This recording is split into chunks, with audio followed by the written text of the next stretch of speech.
Hello everyone, again it's me, Croc199, and today we'll be talking about the green iguana. Now the green iguana is a South American lizard. Due to that, they are found in South America. They are found in trees, which they spend the majority of their time in. These guys range around 6 feet long and can probably weigh up to around like 20 pounds. Males are much more larger than females. These guys are herbivores, meaning they will consume basically plants and fruit. Now, green iguanas do have a way of defending themselves, one of two ways. The first way is that once they do like to hang right above water, if a predator comes by, they will actually jump off the branch and dive straight into the water. They can hold their breath for around 30 minutes. This enables them to stay under the water for 30 minutes while their predators are passing by. Now, during the breeding season, females can have around up to a few dozen eggs. They will actually swim from their home range to a nearby island. That way they'll be able to dig burrows deep enough where they can incubate their eggs. Females do tend to be more territorial when it comes to finding a nesting site. They will fight over the prime nesting sites. The winner gets the greatest nesting spot, and the loser has to make their own from scratch. They do tend to use pre-dug burrows that want to find a way to make their own. That will probably take too long and that's very time consuming for them, so they just try to find one that's already pre-made, which is better for them, so they can probably be able to lay their eggs as quickly as they can, and they'll actually bury them. That way they'll be undetected by predators such as vultures. Alright, now green iguanas are wonderful creatures, so I want to also share with you how they do in the pet trade. Alright, green iguanas are perhaps commonly kept in the pet trade by many pet owners, but they are for advanced keepers due to their large size, and they are tropical animals that need the right temperature and humidity. But people don't necessarily find out that to some people, green iguanas are not really much more of a pet for everyone because they do need a lot of space. Their tanks, hatchlings can do in probably like a 20 to 40 gallon tank as hatchlings, but you have to custom build one as they grow into adults, because people do get a little mixed up and keeping animals think that if you keep animals in a small cage, they will stay small. This is obviously not true, so don't go by what they say. Like I said, these guys are tropical animals. They need high humidity, like they do in South America. A lot of plants. They do like to be off the ground, so always include a lot of climbing spaces. Also, a basking light where they can generate heat to get active. But like I said, these guys are for advanced keepers, but not just due to their large care and lots of dedication. Green iguanas, like I said, they are very territorial animals.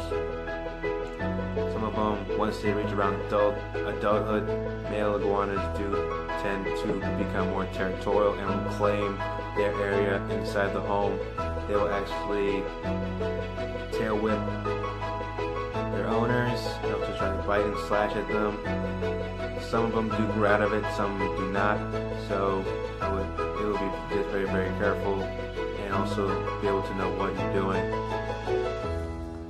These guys do get quite large. They do make excellent animals, but they're best kept by people with lots of experience with reptiles, so because they'll be able to know what they're doing. So green iguanas, definitely for a more experienced keeper. They're not really a recommended pet for everyone. So if you're looking for an iguana,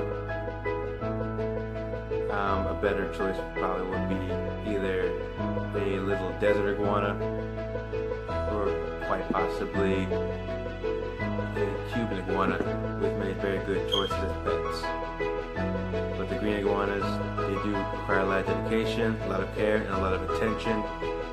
So definitely be aware of that. But in South Florida, there is particularly a problem that people just should not be able to be doing at all, and this is the problem that is now being faced in South Florida. Now, like I said, in South Florida, green iguanas are known to be more an invasive species. These guys have been either escaped or been released by their penals because they cannot handle them, or they cannot require the proper care. So they think it's just okay to release a iguana into the environment that they're not native to. Now this definitely causes a problem for many people because due to their tenacity, like I said, if they're in a tree or in your backyard, they will probably claim it as their turf, and they will defend themselves by whipping tails at you or try to bite you if they're cornered, or if they're just defending their area.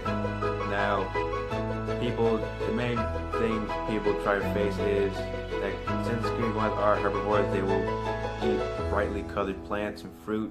So like, if you plant something that you worked really hard on, and the next thing you know, it's been ruined by a bunch of iguanas, this definitely causes a problem for most people because they don't want to see their hard work being ruined by iguanas. So they do tend to call people to have them removed from their area so they could be kept in a facility where they will house non-native animals in the area. So when you keep an iguana, you're supposed to keep it full time. Try to care for it as much as you can. Don't just release it out in the wild because that definitely causes an epidemic, and it's not something you should be able to do. If you can't care for them, please turn them over to someone who can, or turn them over to a probably local zoo who probably will take interest in having them in their displays, or like surrender them to a facility where they can be properly taken care of, rather than just letting them go out in the wild, because this is not a good thing to do. So always try to give them someone who can, or take them to a local facility or zoo that will actually house them properly. Alright guys, that's it for today. If you enjoyed this video, drop a like on it. If you have any questions, post them in the comments. And don't forget, subscribe. I'm Croc199. This is Reptile Planet, and I'll see you next time. Later.